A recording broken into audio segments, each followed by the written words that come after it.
ఒక్కసారి కొమ్మూరి గోల్డ్ కి కాల్ చేయండి. తాకట్లో ఉన్న మీ బంగారాన్ని విడిపించి మార్కెట్ ప్రైస్ కి వాళ్ళు కొనుక్కుని మిగతా డబ్బులు మీకు ఇచ్చేస్తారు. హాయ్, వెల్కమ్ టు మన టీవీ మన కోసం. ఒకే బ్యాంక్లో పనిచేస్తున్న ఇద్దరు కాబోయే భార్యాభర్తలు కొన్ని గంటల వ్యవధిలో మరణించిన ఘటన కర్ణాటక, కేరళ రాష్ట్రాల్లో వెలుగు చూసింది. కసర్గోడ్లోని పూచక్కాడుకు చెందిన 25 ఏళ్ల పి అనుశ్రీ అనే యువతికి కన్నూరులోని ఇరిట్టికి చెందిన 26 ఏళ్ల వి అమల్తో ఇటీవల ఎంగేజ్మెంట్ జరిగింది.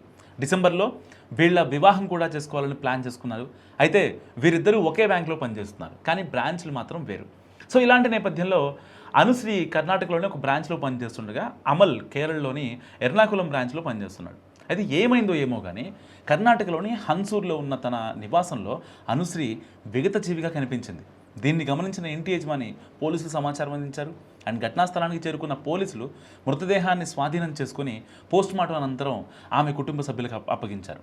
సో ఈ ఘటనపై కేసు నమోదు చేసుకున్న పోలీసులు ఆమె మరణానికి గల కారణాలపై ఎంక్వైరీ స్టార్ట్ చేశారు.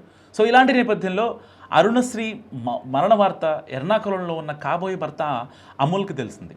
సో ఈ విషయం తెలిసిన కొద్ది గంటల్లోనే అమల్ కూడా ఒక హోటల్ గదిలో శవమై కనిపించాడు. గదిలో అతని మృతదేహాన్ని గమనించిన హోటల్ సిబ్బంది పోలీసులకు సమాచారం అందించడంతో వాళ్ళు అక్కడికి చేరుకుని మృతదేహాన్ని పోస్ట్మార్టం నిమిత్తం ఆసుపత్రికి తరలించారు.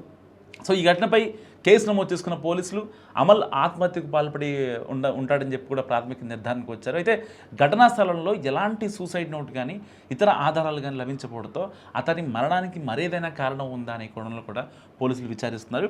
అయితే దర్యాప్తులో భాగంగా అమల్ మొబైల్ ఫోన్ కాల్ డేటాను ఇప్పుడు పోలీసులు బయటకు తీయడంతో సో మరో 3 నెలల్లో పెళ్లి చేసుకొని కొత్త జీవితాన్ని ప్రారంభించాల్సిన ఈ యువకులు ఇలా గంటల వ్యవధిలోనే ప్రాణాలు కోల్పోవడం నిజంగా అని ఏంటి అసలు? అంటే ఇరు కుటుంబాల్లో తీవ్ర విషాదం నింపడమే కాకుండా అసలు ఏం జరిగింది అనేది పోలీసులు ఒక ప్రాథమిక నిర్ధారణకి రాలేకపోయారు. కానీ ఎప్పుడైతే ఆ అమ్మాయి ఆ అబ్బాయి ఇద్దరు ఫోన్లు ఆ డేటాని పరిశీలించారో సరిగ్గా అతను ఆ అబ్బాయి చనిపోవడానికి సరిగ్గా 2 గంటల ముందు ఆ అమ్మాయి ఇతనికి వీడియో కాల్ చేసి మాట్లాడటం అండ్ ఆ లాస్ట్ కాల్లో సో నీ గురించి ఒక అమ్మాయి ఇలా చెప్పింది అని చెప్పి ఆ అమ్మాయి ఈ అబ్బాయి చెప్పడంతో ఆ అమ్మాయి అప్పటికే ఉరేసుకోవడం జరిగింది. ఆ అమ్మాయి చనిపోయింది. ఆ అమ్మాయి చనిపోయిన 2 గంటలకే ఈ అమల్ కూడా చనిపోయాడు. నిజంగా బంగారంలాగా ఉన్నారు ఇద్దరు. సరిగ్గా 25-27 ఏళ్ళు.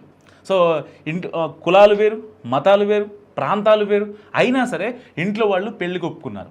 ఇంట్లో వాళ్ళేమో ఒక పక్క పెళ్లి పనుల్లో బిజీగా ఉన్నారు, ఒక పక్క షాపింగ్లని, ఒక పక్క వాళ్ళ కాల్స్ని ఏం తీసుకోవాలని, ఇంకా పెట్టిపోతలని దానికి సంబంధించిన పనుల్లో బిజీగా ఉంటే ఒక మాయదారి కిలాడీ లేడీ చెప్పిన మాటలు విని ఆ అమ్మాయి ఇతనికి ఫోన్ చేసి క్షణికావేశంలో ఆ అమ్మాయి చనిపోయి ఇటు అతను చనిపోయి నిజంగా చివరికి ఏం మిగిలింది ఇక్కడ అంటే వాళ్ళు వాస్తవానికి ఆ అమ్మాయి ఎవరో చెప్పారు ఈ అబ్బాయి మంచోడు కాదని, అంతవరకు బాగానే ఉంది. కానీ దీనివల్ల ఇప్పుడు బాధపడుతుంది ఎవరు? డైరెక్ట్గా వాళ్ళిద్దరు చనిపోయారు, కానీ ఇండైరెక్ట్గా 2 కుటుంబాలు అరణ్య రోజున అనుభవిస్తున్నాయి. మరికొద్ది రోజుల్లో వాళ్ళిద్దరూ కలిసి చక్కగా పెళ్లిపీటల మీద కూర్చొని మంచి 7 అడుగులు వేసి 3 ముళ్ళు కట్టేసి వాళ్ళు ఒక నెక్స్ట్ లైఫ్ చూడాల్సిన వాళ్ళు ఇప్పుడు ఇలా విగత జీవులుగా పడి ఉండటం చాలామందికి ఎంత దారుణంగా అనిపిస్తుంది అంటే నిజంగా. అంటే ఇలాంటి బ్యాంక్ ఎంప్లాయీ ఆ అమ్మాయి ఒక పోటీ పరీక్షలకి ప్రిపేర్ అయింది, డిగ్రీ చేసింది, అంత మెచ్యూరిటీ ఉండి కూడా ఎవరో ఒక అమ్మాయి చెప్పిన మాటల్ని కాబోయే భర్త మీద కంప్లైంట్స్ చెప్పిందో లేదంటే వీడి క్యారెక్టర్ మంచిదిగా అని చెప్పిందో ఒకసారి మాట్లాడుకుంటే సరిపోయేది కదా. ఒక్కసారి అంటే నిజంగా అమ్మాయిలు పొరపాటును కూడా తన మనసులో ఉన్న మాట బయటికి చెప్పరేమో కానీ అబ్బాయిలు ప్రేమగా మాట్లాడితే వాళ్ళ అమ్మ ప్రేమగా మాట్లాడినా, వాళ్ళ కాబోయే భార్య ప్రేమగా మాట్లాడినా, వాళ్ళ గర్ల్ ఫ్రెండ్ ప్రేమగా మాట్లాడినా నిజంగా అంటే తన మనసులో ఉన్న ప్రతి మాట చెప్పేస్తారు. అంటే వాళ్ళకి అనివి కానీ హామీలు కూడా ఇచ్చేస్తారు.